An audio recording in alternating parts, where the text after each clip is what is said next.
Before we get to today's episode, I want to tell you about our great sponsor, Doral Toyota, where they have more than 1,200 cars in inventory. You can find Doral Toyota at 9775 Northwest 12th Street. That's just a few blocks from International and Dolphin Malls in Doral, of course. And if you mention 5 Reasons, you will work with a dedicated concierge manager, not just any other salesperson to try to sell you something. Not that they do that there, but you know what, some places they do. You want to work with a dedicated concierge manager. Mention 5 Reasons or 5 on the floor. Pricing is at an all-time low. They will beat any other Toyota dealer price. So bring it in and they will beat it. Check out DoralToyota.com so you look it up before you go in there to the dealership, and then go check them out in the dealership. When you go in, ask for the Friends and Family department, and don't forget 5 Reasons. Welcome to 5 on the Floor, a Miami Heat and NBA podcast from Ethan Skolnick with Alphonse Sidney, a.k.a. Alf954. Brought to you by the 5 Reasons Sports Network. Welcome into the 5 on the Floor podcast on the 5 Reasons Sports Network. I'm Ethan Skolnick, joined today, as I often am, by Alphonse Sidney. Make sure you check out our website, 5reasonsports.com. That's spelled out F-I-V-E, reasonsports.com. Also, the other podcasts in our network. We've been promoting pretty heavily lately because we got some good stuff coming out. Fish Tank this week, actually, Jason Taylor did a very lengthy sit-down with a couple of guys he knows very well, Seth Levitt, who runs his foundation, and O.J. McDuffie, his former teammate. And so they got into a whole bunch of stories you have not heard before. Also, check out 3 Yards Per Carry. They actually invited me to make an appearance this week, which is probably not the smartest thing, but I went out and talked to Little Dolphins with them. So check that out, too. And, of course, Cinco Razones, our Spanish language podcast, Mark Your Territory on wrestling, Out for the Count on boxing, Fantasy on 5 on fantasy, and all of our others. But today we're going to get back to the Miami Heat and the NBA. I had this guest on several months ago, and it's funny, I was listening to it the other day. We were on with David Thorpe here. You can find him at Coach Thorpe on Twitter. And I was listening to a lot of stuff you talked about then, and it's funny how a lot of that played out. So I figured we would kind of revisit some of that, some of the Justise stuff I thought was fascinating at the time. We'll hit on that. And what we're going to start with today is the Heat roster, and then I want to broaden it out, the Eastern Conference as a whole. And let's start here with you, David, because obviously there was one acquisition above all others, which is Jimmy Butler. In your view, is Jimmy Butler a number 1 on a contending team? Okay, I'm going to give you a really clever answer to that. But before we begin, I would be in trouble with my family if I didn't ask you about a relative of mine named Josh Rosen. Oh, yeah. You want to talk Josh Rosen for the next 30 minutes? I don't follow the NFL. I quit it maybe 10 years ago when my kids were 8. And I had season tickets since 1976 when I was 11, and I just had enough. And so I don't know a goddamn thing about almost anything in the NFL, but I know that my mom and dad still live near me in Clearwater, and he is related to us. I don't even know how exactly, but he is. And it's not just because both of us were born Jewish. There is a family blood connection. And so she is now the biggest Dolphin fan ever, which she was when she was a much younger woman. Mm-hmm. And she doesn't even know that I'm doing this. I'll tell her afterwards. So What can I tell her about Josh Rosen because she's reading every day about him? Tell me something. Right, so let's go there. It's it's Jewish geography, the tree of life, well connected. Exactly. I mean, everybody's somebody else's cousin, right? You're at. I was about to say that's probably a common trope down here now. I know Josh Rosen's my cousin. Yeah. Somebody's bar mitzvah. I took a photo of Steve Ross with Josh Rosen the other day, and I can do this because I'm Jewish. This is just what Alf can do on Light Skinned Opinions. I can do this, but I declared on Instagram that there were 2 live Jews. And as they were sitting there on the practice field. But how is Josh Rosen doing? Well, if you had asked this question about a week and a half ago, David, I wouldn't have had a very positive answer for you because I just got to admit it. He hadn't looked great. But over the last week, it's gotten better. He's still second on the depth chart behind Ryan Fitzpatrick, who we know what that's going to be, right? Like Ryan Fitzpatrick. I mean, if you don't follow the NFL closely, Ryan Fitzpatrick can have 2 games where he lights everybody on fire. And then he's going to light himself on fire. Yeah, he did that here in Tampa last time. Right. I remember. I mean, he did it at Buffalo. He did it with the Jets. That's his thing. So he's like, I mean, if you want to go 5-11, Ryan Fitzpatrick's your guy. I actually think they want to go 2-14. So I don't know if Ryan Fitzpatrick's their guy, but Rosen's looked a little better of late. He seems to have better command of the offense. I have not been all that impressed with the arm strength, but I've been out to, I think, 5 or 6 practices. But you never know. He looks like the kind of guy to me who may be better in games and practices. So we'll see. But the reports you can give back is that there have been some encouraging signs of late, and that Aventura and Boca Raton are going to love him. Well, my mom's from Miami. Both my parents are from Beach High School. Oh, wow, right. That too. Yeah. They grew up in Miami Beach, and she has known about him since way before he was famous. And so when he first got to school, my mom said, "Hey, I think he went to UCLA, right?" Yes. I think she said, "Hey, we have a family member that's quarterback at UCLA." I said, "Great, Mom. I don't watch college football either or pro." So we've known about him for a long time, and so I'll tell her that he's doing better. But didn't they just start going to camp like 10 days ago? Yeah, about 10 days. Well, actually, they're almost finished with their open practices. They've got, they're coming up your way. Actually, they're going to be doing. You could see them in person if you'd like. That's not happening. I know. My parents will go, but I won't be going. Yeah, well, send them. Apparently, they're well, not apparently. We're sending one of our guys there. Our Chris Kaufman, I just did a podcast with. They're going to be doing dual practices with Bucks. Yeah, okay. You're see so Fitzpatrick can throw passes to his own team and his old team at the same time. But yeah, it's Jewish geography, like I said. I mean, the Dolphins, I think, are the only NFL team in history that have had 2.5 Jewish quarterbacks. They had Jay Fiedler, who was fully Jewish, and Sage Rosenfels, who's not Jewish, but his father was Jewish, but he's in the Jewish Sports Hall of Fame because we take everybody. I thought you were going to say the Rosen part of his name was the Jewish part. Well, it is. I mean, we're calling Josh Rosen Jew Breeze, and people are offended by that too. But again, I can say that Alpha. Whatever. I've never felt so left out of a conversation. It's fine. We're not going to start talking about the Torah. Don't worry. As I like to say, we're Jew-ish, quotes around the ish part. No, that's most of book in Aventura too, David. Yeah. All right. So to the Jimmy Butler question, here's the answer I'm going to give. David Thorpenstein. Go ahead. Yeah, right. That I hope makes some sense. So when the Celtics won their one championship with KG and Pierce and Ray Allen, I don't remember who interviewed them. I used to remember. I'm an old man now, but the question was asked on whatever network they were on, like, who takes the last shot in a game? And KG and Pierce pointed to Ray Allen, and Ray Allen pointed to Pierce. And then in their last 3 playoff series, so conference semifinals, conference finals, and then the NBA finals where they won, I watched all those games. I was analyzing at ESPN, I think, and each of them was the MVP of a series. Like KG might have been the MVP of the semifinals, and I think Pierce was the MVP against LeBron's team, and then maybe Ray Allen was in the finals or whatever. And so my point is, who gives a damn? Who can the number one guy be? My thing is, in a series, Jimmy Butler can definitely be the best player in a series for either team in almost any series that you play. And that's what should matter most. Most is he's good enough to carry them in a playoff series that goes 7 games, and he's good enough to be one of your best 3 players. That a heavy load can be lifted or held up by him on both ends, which is not insignificant. Although right now it's their offense that's so bad. So I think that he's in that realm, and there's not a ton. There's not 100 guys. There's probably not 40 or even 30 guys that you could say that about, that can definitely be the best player in any series that you play. But he's definitely in there. David, do you think there's anyone on the Heat roster right now who could be the second best guy on a contending team, or are they just kind of running in place until they can add that second superstar? All right, so I hate to answer a question with a question, but I will. A year ago, had we had this conversation, would you have said that Pascal Siakam could be the best player in a series? No, not at all. Right. So the answer is no, with a caution of, yeah, you know what? Justise Winslow is getting better. He's not getting worse.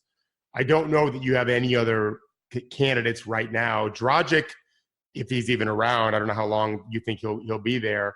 He probably isn't that guy, but they probably, Winslow's got a chance. I don't think it's likely, which is why they're flawed, which is why I think they've got to be thinking a deal. And the reality is they do have some talented young players, not just the rookie they picked up, but in Bam and Justise, those guys are legitimate assets. I don't like calling players assets. To me, picks are assets, players are human beings. They've got 2 good human beings with a significant upside to tap into, which allows them to have the value to maybe land someone else. And they've got a couple contracts in particular, I guess, Goran. I don't know what Dragic's making, but he's someone that can be included in a deal to get a star level player back that's making a lot of money. Yeah, it's 17. And it's, that's what I thought. 17, 18. It's roughly 17, and it's 1 year. So let's talk about those two guys specifically. We had Bam Adebayo on a pod this morning. I suggest people check it out, mostly because you'll really like him. Like if Heat fans are not used to hearing him talk a lot because he wasn't prominent until the sort of the last third of the season, you should, because he's confident, but he also has a very positive demeanor. He praises Spoelstra all the time. He's like, I hate to say this, I don't really hate to say it, he's the anti-Hassan. I mean, that's what I was told when he was drafted, actually, by people inside the organization. They just love him to death, and I think Heat fans will too. But let's start with Justise, because you tapped into this last year. We had guys on our network who tapped into this too, about what Justice's potential was, but also what his best position is. Now, you mentioned Dragic. In your view, watching Justise Winslow, is he a point guard? So I don't really – my son is a point guard. There aren't many like him, and I don't mean that in a good way. I wish he really wasn't. I like primary ball handlers.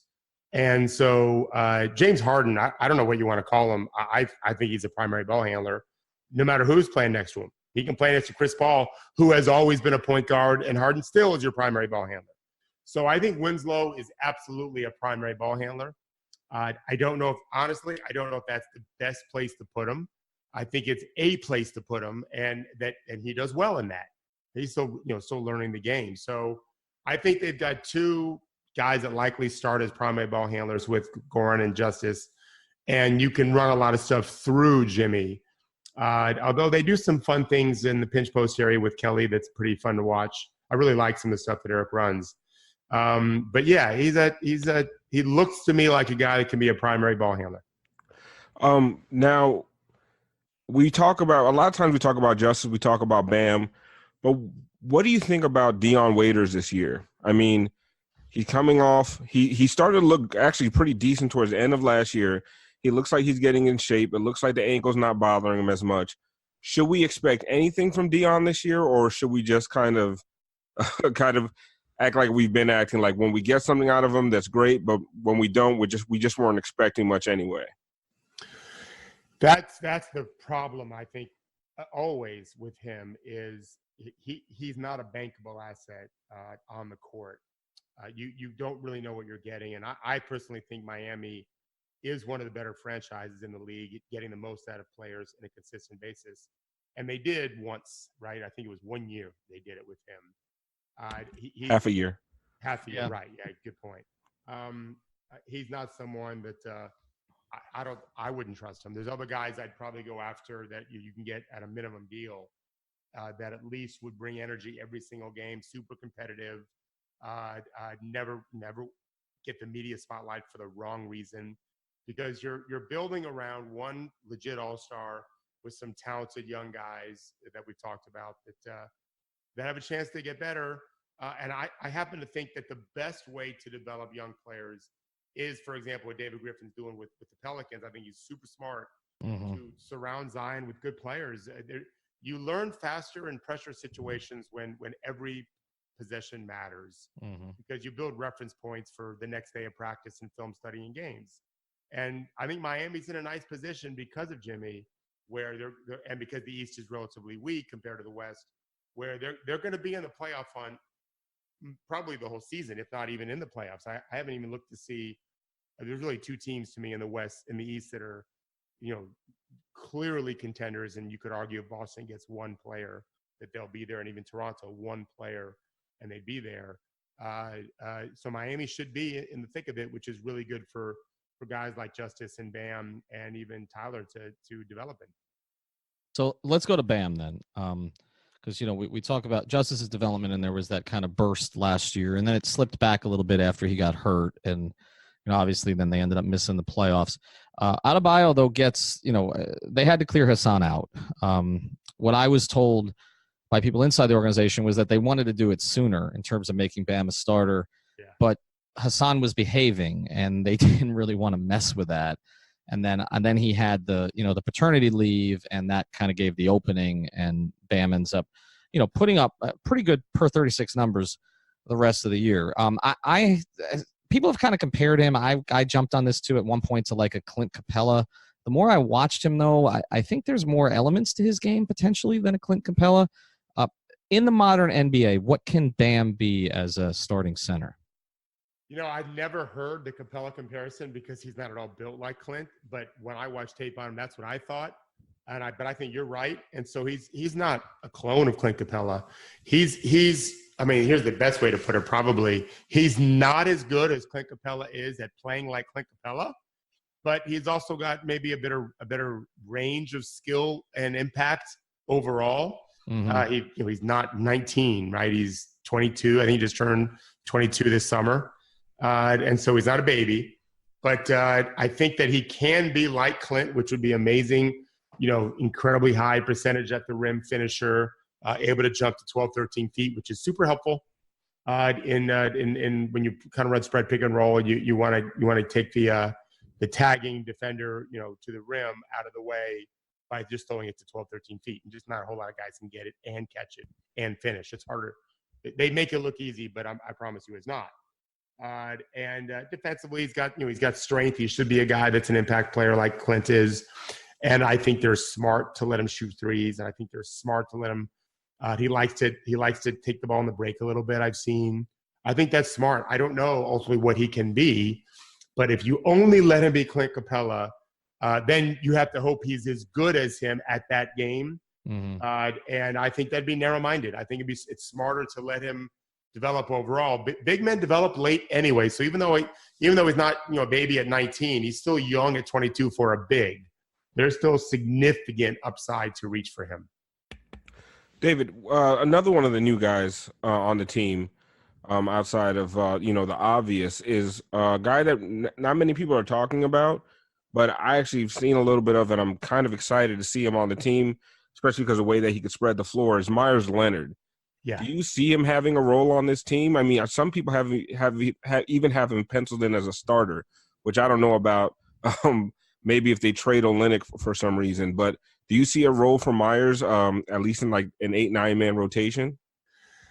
I mean, when I looked at the roster, I thought he has to play because you don't really have any great shooters, and he's that.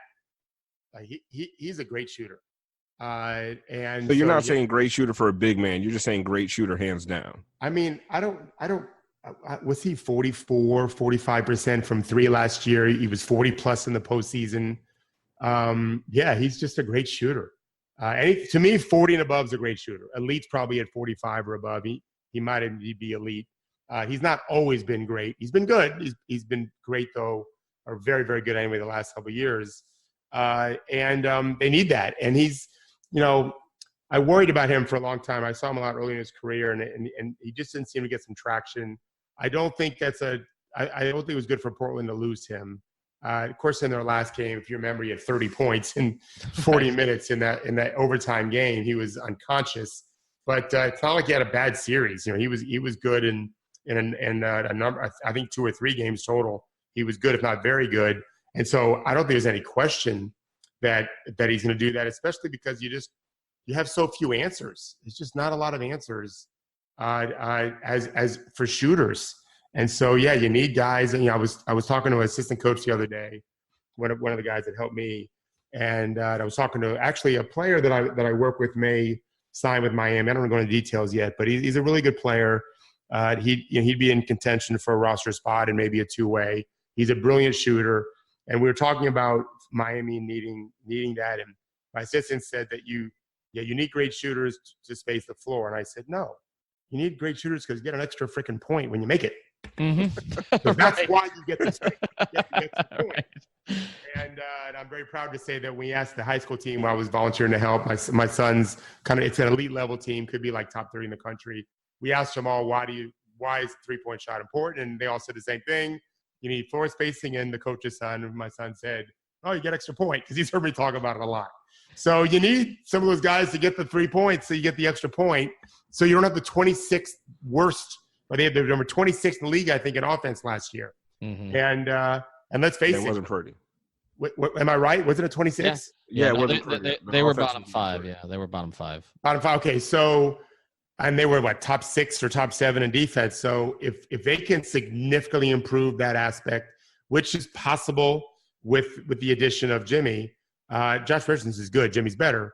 Then yeah, I mean, if you can still say top 6 in D, which may be hard because of Meyers. Because Hassan's gone. But I think it's still possible because a lot of that is system and coaching, and I think Spo's great at that.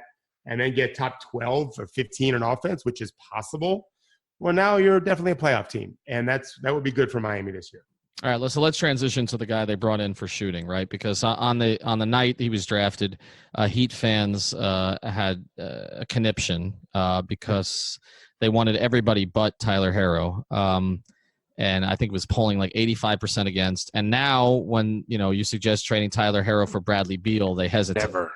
Right. So I mean, this is what's happened here because of one summer league. I was out in Vegas. I saw him play 4 or 5 times. I was impressed by a lot of things I did not expect.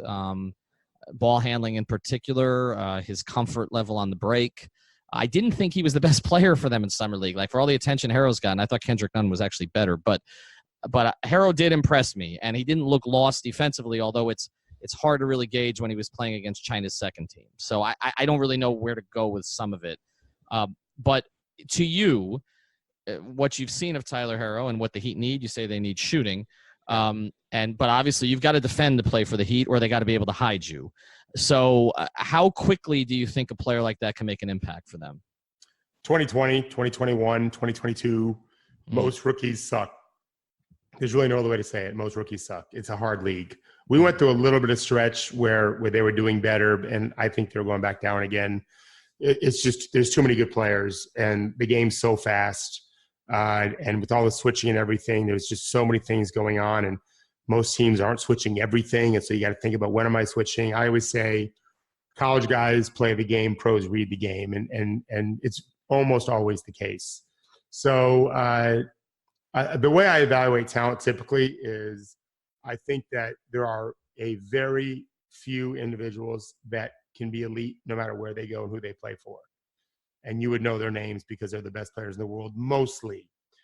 There's another segment that end up being amongst the best in the world, but needed a lot of help to get there. Pascal Siakam and Kawhi Leonard are 2 of them. Draymond Green is another one that really needed that. Klay Thompson was just always going to be just a shooter. And even though he doesn't do a whole lot more in the regular season because he never had to, but under Steve Kerr, Draymond and Klay both really dramatically improved, as did Steph, by the way. And then most of the other guys are just, it all depends on who they play for, just to be solid rotational players. You kind of look it through the history, and I've developed this over 12 years of watching league pretty closely. Tyler, to me, has a chance to should be a solid rotation player, which is hard to draft those guys. Go back through the last 5 years. There's just not a lot of first-round picks that are all that meaningful. You get a few here and there, and sometimes a lot of picks, sometimes they're not. Miami, if they do a good job developing him, they can develop that, and he can be solid. If he ends up being special, it's going to be because he's an elite shooter. It's just naive to think he can do that this year. If we see competitive spirit with him, learning on the fly as a long season evolves and he continues to figure stuff out, if he ends up being a good passer, ball handler, great. Even if he's not a great passer in terms of assists, if his turnovers stay low, like I like to look at things like steals versus turnovers ratio, as well as three-point shots made versus turnovers. So the guys that can make a lot of threes, like Klay Thompson, and not turn them over very much because they don't try to do too much, there's a lot of value to that. The guys that make a lot of threes but turn the ball over a lot less value because they don't really understand their role typically. So if they can develop him, which I think Miami does a great job of that, he'll end up being a rotation player. And if it turns, the Spurs had no idea Kawhi would be this good. Toronto had no idea Siakam would be this good. Look at Kyle Lowry. I drafted 20 whatever. I think it was 24 by Memphis years ago. No one ever thought he'd be an all-star and champion and all of that. And quite frankly, he wouldn't have been had he not probably gone to Houston and really kind of found himself. So Miami's got to do some work. It's not just on the kid, it's on the franchise, and make him into a solid rotation player. But there's no doubt they're desperate for shooting help, and he can provide that. All right, so I'm going to throw one out of left field for you because we talked about the Heat's inability to score at times last year. And if Udonis Haslem decides that he wants to retire and doesn't come back, the Heat have an open roster spot. And they say they are in the market for another veteran if it's not going to be Udonis. And then I would get about 75% of Twitter pissed at me just for asking the question. I know what's coming. Does Carmelo Anthony make sense for this team? No. Thank you. I don't think it's stupid to ask, though. So first of all, my first ever NBA client was Udonis, so I couldn't be a bigger fan. That's one of the favorite players of all time. If they bring him back, it's for leadership and toughness, and I'm thrilled if they do. I don't know. I have not heard actually if he's coming back or not. I mean, I think it's his decision ultimately. Yeah. I think if he wants to come back, they'll have him back. Yeah. Carmelo, I just think he brings. First of all, he doesn't really fit the mold of Miami. Yeah. You can ask Udonis what I mean by that. He'll tell you. Mm-hmm. Mm-hmm. I think that it's just too much trouble. Maybe he's been humbled by this. Maybe not. And why risk it? There was a period of time in Oklahoma City where I thought he was really shooting it great. And then the bottom fell out. And that was 2 years ago. When the bottom fell out, he was just awful and defensively awful. I think they'd be much better off getting a guy that's played professionally for a couple of years, can really shoot the three, and is athletic and can run and jump and move. Not get another 19, 20, 22-year-old, not get a 30-year-old plus. Add some athletes to the equation. And again, anyone they add's got to be able to shoot the three because they just don't have enough of those guys. All right. Want to get to one more person on the Heat, and then I want to do some rapid fire NBA with you to finish. You've mentioned him several times. We ended up, it's funny with Heat fans and Erik Spoelstra because I feel like they're ripping him all the time, and then someone else does it. It's kind of like what I said earlier about, Drew Brees or something. Like if somebody else does it, there's a problem. So Dan Dockich had this pretty, I thought, idiotic comment about how Spo was not even a top 10 coach. What a surprise. Yeah, I know, stunning. But he was fighting with our guy, George Sedano. And George was a little bit, I don't know. I mean, George was a little too cut and dry on this, saying that you can't argue that Spo's not top 3. I think you can argue that, but you can't argue, in my view, that Spo's not an elite coach and not a top 10 coach. So Dockich went way overboard on this. But anyway, Heat fans. Hold on. Forgive me. What did Dockich say exactly?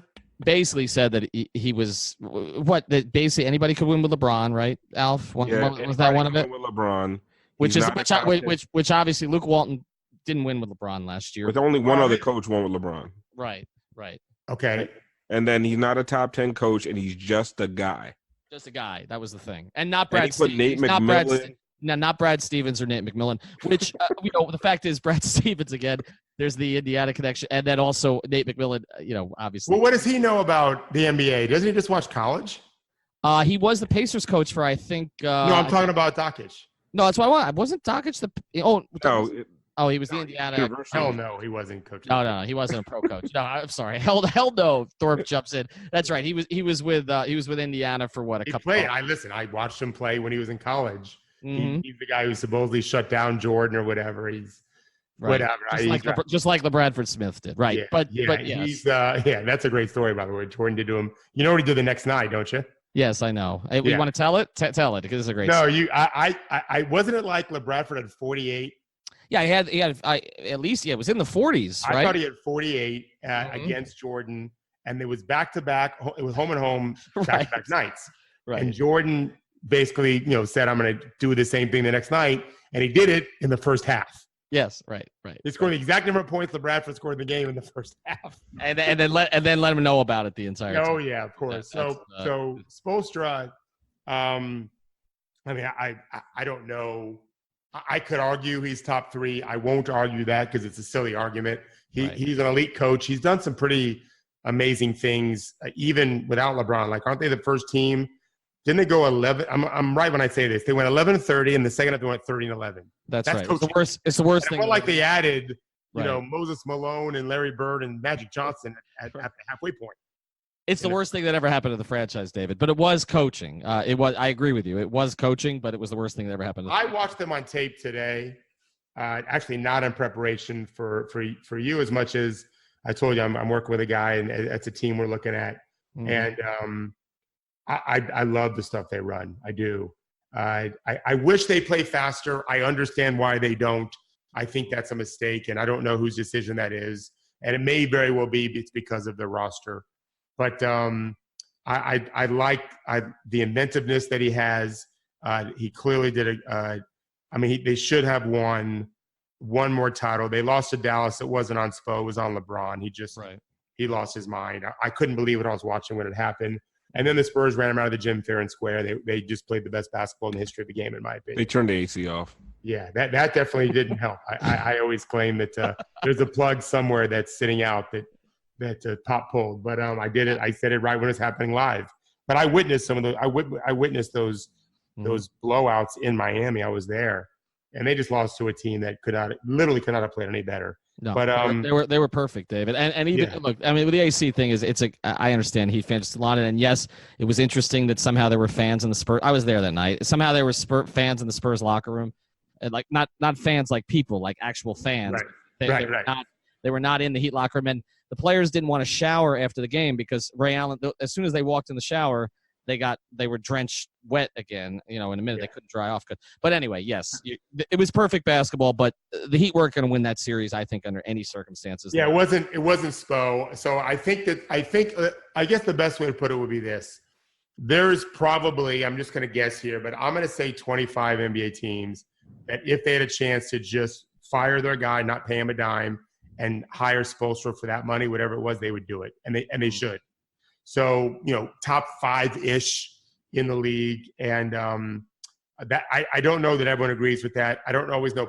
Players sometimes are not the best people to ask. Sometimes they are. But it's hard, especially when LeBron was there. You saw what David Griffin said, and I happen to agree with what I don't think David meant to say he was miserable dealing with LeBron alone. I think I didn't read it that way the first time. And I'm friendly with David, and I know how he felt about LeBron. Very much in love with how LeBron carried himself in so many ways. But it's still very challenging to coach LeBron, especially early on when Spo had him. But I think I think Miami's very lucky to have him, and he should coach her as long as he wants. Well, and just want to add one thing on Griffin before we go, because we address this in a little, and I know David a little bit too, because I was in Cleveland for a full year and got to know David.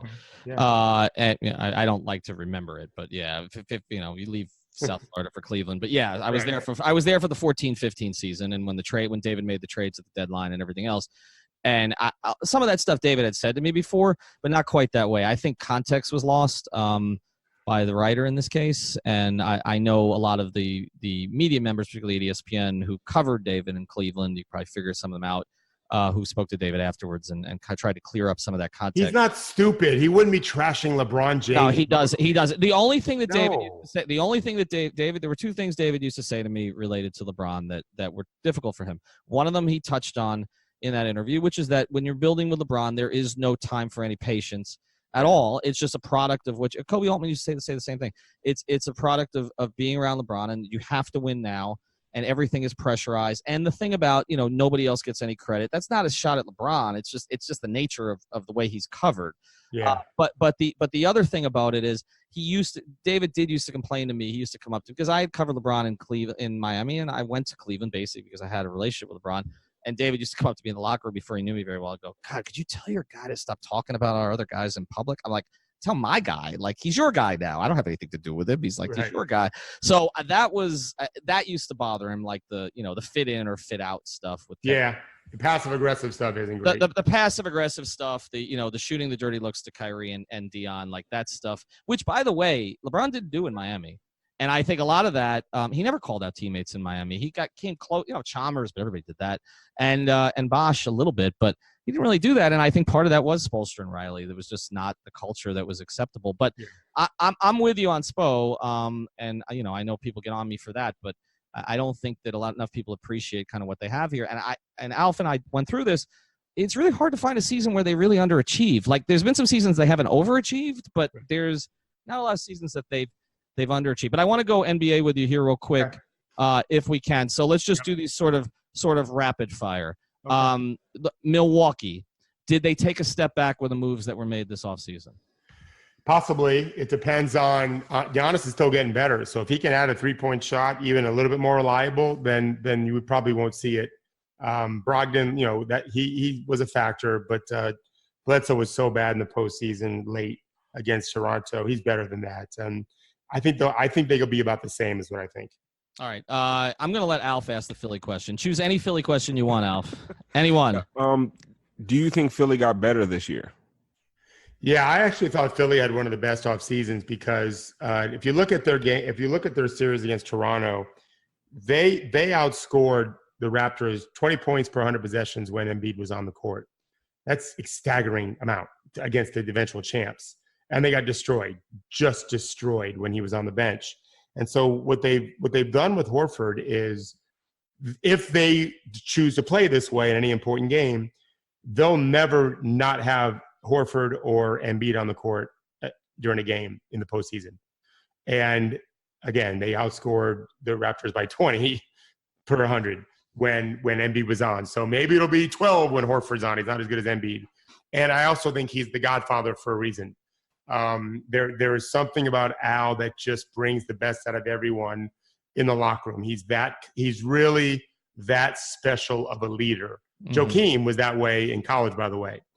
He and Brewer and Horford were all incredibly selfless athletes, as competitive as you could possibly have. It's why they won back-to-back championships and won every tournament they played in, with one exception for 3 straight years. Because remember, they won the SEC as freshmen. Yep. Which Florida doesn't do very much.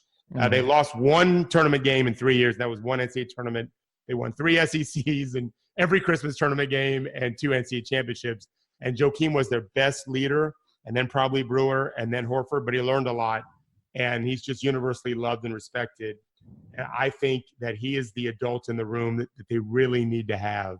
So I like what they did better even than Brooklyn. Certainly with Grant out this year, I think Philly has made and they're huge. And that's the other interesting thing is when teams get big now, they're really big. And so if Embiid can stay healthy and gets better, both Embiid and Simmons should continue to get better. They shouldn't be on their downside, just like Antetokounmpo. So I feel like we might see that's going to be a real battle, which is fun. There's just not very many teams that compete with them in the East, as like there will be in the West. Will be such a battle royale. So yeah, I think Philly got better. All right, last one here. Just real clear here. Better duo. Who will play better together? Kawhi and Paul George, LeBron and AD. So on Truth.com, where I'm a partner and a writer, I wrote about this. I ranked as a pure duo. I ranked Davis and LeBron better. For team, I think it's close. I think both teams can be very, obviously great. I'm not sure yet the Lakers have the pieces they need, but as a duo. I mean, LeBron was incredible last year, and you guys just talked about how Luke Walton didn't win with him, but they were the 4th seed when he first got hurt, and then Ball and Ingram got hurt too. They would have been a playoff team last year. He's you guys know he's still just incredible, and I think Anthony Davis. He's my pick. I don't care about MVP. Mm-hmm. I just never follow it, but I was asked this on a podcast the other day, and I was surprised to be asked in July, who I'd pick. But my first impulse was AD. I think LeBron's going to make him that. I think LeBron needs to bring him back, and it's going to be hard to leave LA if you're the MVP. So I think they'll be incredible together. I still think Paul George and Kawhi will be great, but I would give a slight edge to LeBron and AD. All right, we got to go. Josh Rosen, I'm going to make a prediction here: 17 touchdowns, 15 interceptions. So you can pass that on. David, we appreciate it. We want to know who that player is, so just send that to me at a DM, okay, and we'll break it. Yes, right? sir, I will. All right, thanks for joining us. Follow him at Coach Thorpe. Thanks, guys.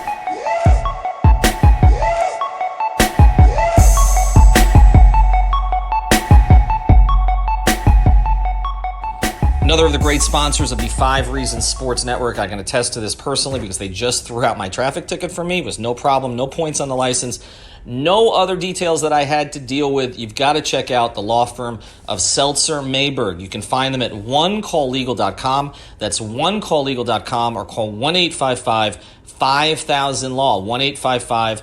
5000 Law. They handle cases including but not limited to car accidents, slip and falls, and of course traffic tickets. And they've got a new 15,000 square foot office, which we work out of at times as well, on I-95 in North Miami. They handle cases from all over the state. They got a special now. If you mention 5 Reasons or 5 on the Floor, they will take care of your traffic ticket for $49.95. Go check out that price somewhere else. You're not going to get it. Call now, 24/7 service for a free consultation. That's onecalllegal.com, 1-855-5000-LAW. Seltzer Mayberg. Yeah.